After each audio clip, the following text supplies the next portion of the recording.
pessoal, hoje falaremos sobre o transistor bipolar de junção, também conhecido como TBJ. Iremos demonstrar seu funcionamento através de experimentos práticos. Mas antes de prosseguir, deixe um like, se inscreva no nosso canal para receber notificações de novos conteúdos. Inicialmente, iremos falar brevemente sobre a história do transistor. O transistor é um dispositivo semicondutor, desenvolvido por William Shockley, John Bardeen e Walter Brattain no ano de 1947. Que tinha como principal objetivo substituir as válvulas termiônicas nos circuitos de rádio e televisão. Com o avanço da eletrônica, o transistor tornou-se um componente muito utilizado em circuitos eletrônicos em geral, podendo atuar como amplificador ou interruptor em circuitos eletrônicos. Por conta da sua grande importância na história da eletrônica em geral, apresentamos neste vídeo um pouco sobre esse pequeno componente, tão importante para o funcionamento de equipamentos do nosso dia a dia. O transistor bipolar de junção, também conhecido como transistor TBJ, é o tipo de transistor mais utilizado, por conta da sua facilidade de polarização e sua durabilidade. O TBJ é formado por 3 camadas de materiais semicondutores, que sofreram um processo de dopagem, alternando entre materiais do tipo P e do tipo N, podendo ser um transistor de silício ou de germânio. Para saber mais sobre o processo de dopagem de um material, assista nosso vídeo sobre os diodos. Lá você encontrará, de forma detalhada, todo o processo de dopagem, seja do tipo P, tipo N e muito mais. A sua construção pode ser feita por 2 camadas mais externas de material do tipo P e uma mais interna do tipo N, se classificando como um transistor PNP. Ou possuindo suas camadas externas formadas por materiais do tipo N e sua camada mais interna do tipo P, formando um transistor do tipo NPN. Se pegarmos esses materiais e dividirmos em 2 blocos, tanto o NPN quanto o PNP, notamos 2 junções PN que compõem o transistor, as chamadas junções base-coletor e junção base-emissor. Com isso, é possível identificar o motivo pelo qual o TBJ possui esse nome. Em ambos os tipos de transistores, as suas camadas mais externas possuem maiores níveis de dopagem e também maior espessura. Já a camada interna possui um nível menor de dopagem e é consideravelmente mais fina que suas camadas externas. Tanto o transistor NPN quanto o PNP possuem 3 terminais, sendo eles a base, representada pela letra B, e está conectada ao material mais interno e possui um menor nível de dopagem. O emissor, representado pela letra E, está ligado ao material externo com maior nível de dopagem. E o coletor, representado pela letra C, que também está conectado ao material mais externo, porém com menor nível de dopagem quando comparado ao emissor. Observando a simbologia de ambos os transistores, podemos identificar a base do transistor como o terminal central do transistor.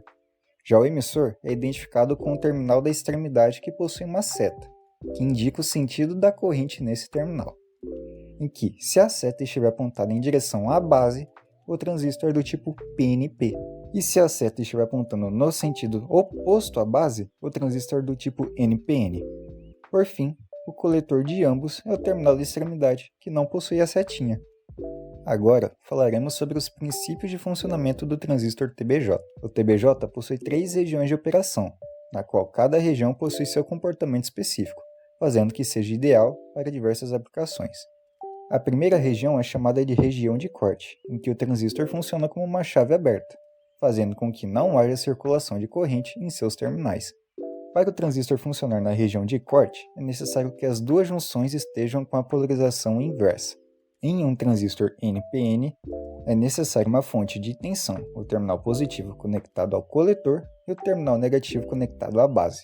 E também outra fonte de tensão, com o terminal positivo conectado ao emissor e o terminal negativo à base.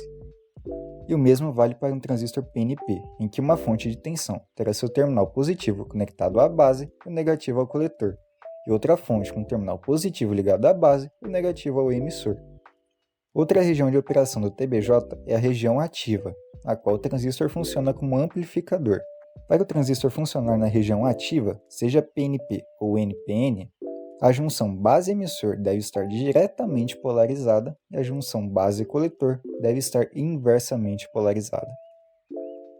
Trazendo para um transistor NPN, uma fonte deve estar conectada com o terminal negativo ao emissor e um positivo na base do transistor. Já outra fonte deve estar conectada com o terminal negativo na base e o positivo no coletor do transistor. E o mesmo deve ocorrer para o transistor PNP, uma fonte de tensão com o terminal positivo no emissor e o negativo na base. e outra fonte com terminal positivo na base e negativo no coletor.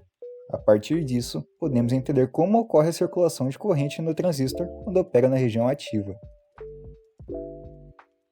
Quando um transistor NPN está operando na região ativa, existem barreiras de potencial internas ao transistor que impedem a circulação de corrente, em que ao rompermos as barreiras de potencial, conseguimos fazer circular uma corrente elétrica nos terminais do transistor.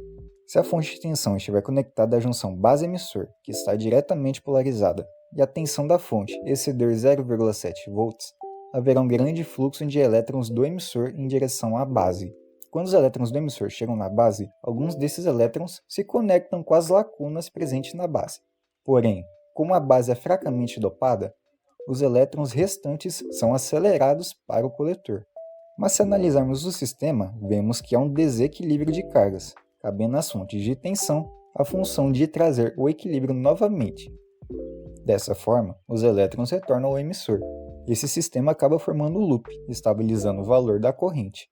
E esse mesmo sistema é análogo ao transistor PNP, porém com as polaridades e sentidos de corrente opostos, e há o movimento entre lacunas e não dos elétrons.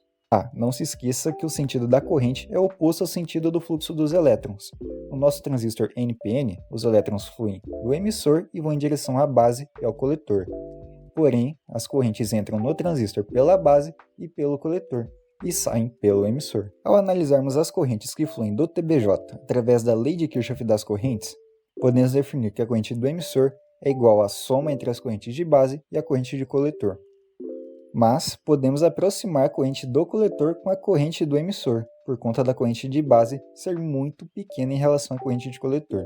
Dessa forma, podemos tirar algumas outras relações entre as correntes do transistor. Uma dessas relações é chamada de beta, na qual beta é definido pela razão entre a corrente de coletor e a corrente de base. Podemos chamar essa relação de beta também como ganho de corrente, pois uma pequena corrente de base é capaz de controlar uma grande corrente de coletor, no qual os ganhos podem variar de 100 até 300 vezes em transistor de baixa potência, e de 20 até 100 vezes em transistores de alta potência.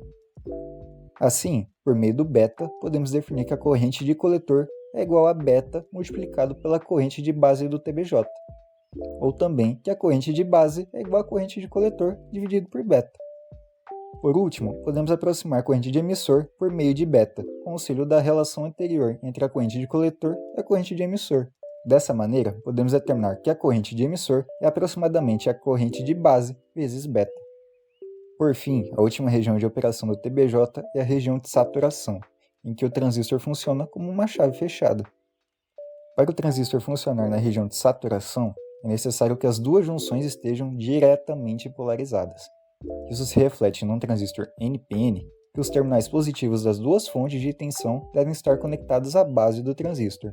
Já os terminais negativos devem estar conectados um ao emissor e outro ao coletor do transistor. E o mesmo princípio vale para o tipo PNP, em que os terminais negativos das fontes devem estar conectados à base e os terminais positivos ao emissor e coletor. Na região de saturação, o transistor se comporta de forma semelhante à da região ativa, porém, o valor da corrente que passa através do TBJ na região de saturação cresce rapidamente e atinge seu valor nominal. Dessa forma, conseguimos diferenciar seu comportamento na região de saturação com a região ativa. Compreendendo as regiões de funcionamento do TBJ, podemos representar graficamente essas faixas de trabalho do transistor através de um gráfico que relaciona a tensão coletor e emissor com a corrente de coletor, na qual obtemos as curvas características do TBJ. E através dessas curvas, podemos definir as regiões de operação do TBJ.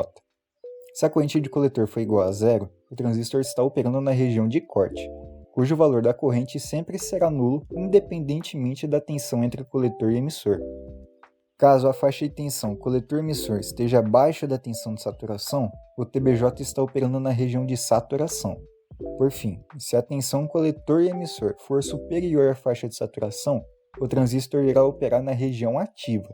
Dessa forma, a corrente no coletor terá um comportamento praticamente constante, conforme o aumento da tensão entre coletor e emissor, princípio semelhante ao funcionamento de uma fonte de corrente. O transistor bipolar de junção é muito importante em diversas aplicações em circuitos eletrônicos. O TBJ pode operar como amplificador de sinais em dispositivos de áudio, por exemplo, em amplificadores de som. Além disso, ele é fundamental para o funcionamento de circuitos integrados, como os componentes de memória, microprocessadores, microcontroladores, possuindo a função de chaveamento. Outras aplicações são os circuitos de radiofrequência, no qual ele desempenha o papel de oscilador e de amplificador, além também de ser empregado em transmissores e receptores de radiofrequência. Para compreendermos melhor o funcionamento do TBJ, iremos demonstrar através de um pequeno experimento prático, em que o TBJ irá atuar como uma chave eletrônica, acionando e desligando um LED. Dessa maneira, o TBJ está operando tanto em corte quanto em saturação. Para isso, iremos utilizar um transistor NPN BC548, uma fonte de tensão de 12 volts, dois resistores, um com 470 ohms e um com 5,6 kΩ, um LED e jumpers para funcionar como uma chave, alterando as conexões do transistor. Inicialmente, iremos fazer a montagem do circuito conforme mostrado na imagem, com a chave na posição 1. Em sequência, iremos energizar o circuito com 12 volts. Com a chave na posição 1, o TBJ está na região de saturação, fazendo com que circule no TBJ as correntes de base, coletor e emissor. Assim, o LED irá acender. Um detalhe interessante acontece quando medirmos ambas as correntes. Notaremos que ao somar as correntes de coletor e de base, teremos um valor muito próximo da corrente do emissor. Com isso, comprovamos a relação entre as correntes no transistor que vimos anteriormente. Lembra que dissemos que o transistor está operando na região de saturação? Muito bem, podemos verificar que o transistor está operando na região de saturação por meio da sua tensão entre coletor e emissor, pois o BC548 atua na região de saturação até que a tensão entre coletor e emissor atinja 0,3 volts. Nesse caso, o nosso transistor possui uma tensão coletor-emissor de 0,049 volts, valor de tensão dentro da faixa de saturação. Assim, temos uma saturação forte, fazendo que a corrente de coletor atinja seu valor nominal rapidamente, trabalhando com uma chave fechada. Ao trocarmos a posição do jumper, fazendo que a conexão fique na posição 2, o transistor está operando na região de corte, e podemos verificar isso analisando a tensão entre base e emissor. Podemos observar que com a chave na posição 2, a base do transistor está aterrada, ou seja, a tensão entre base e emissor é igual a zero. Com a tensão VBE igual a zero, não haverá corrente de base, logo, não teremos corrente de coletor e de emissor, consequentemente. Assim, o LED irá se apagar. Isso se deve por conta da tensão VBE ser responsável por romper as barreiras de potencial internas do transistor, fazendo que haja um fluxo de elétrons pelo transistor, assim surgindo uma corrente elétrica. Com a tensão VBE igual a zero, a barreira de potencial interna não é rompida, não haverá fluxo de elétrons e, por consequência, não há corrente elétrica. Outra maneira de verificarmos que o TBJ está na região de corte é medirmos a sua tensão entre coletor e emissor. Ao medirmos a tensão VCE do transistor em corte, observamos que a tensão VCE é igual à tensão da fonte, sinalizando que o circuito está aberto entre coletor e emissor.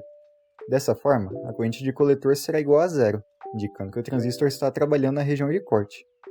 Assim, por meio de um simples experimento, podemos observar o comportamento do TBJ, tanto na região de saturação quanto na região de corte. Se gostou desse vídeo, curta e compartilhe com todos os seus amigos. Aproveite e nos siga em todos os nossos canais de comunicação, @animaeufmt, tanto no YouTube quanto no Instagram. E aproveite nosso conteúdo eletrizante. Até mais, pessoal!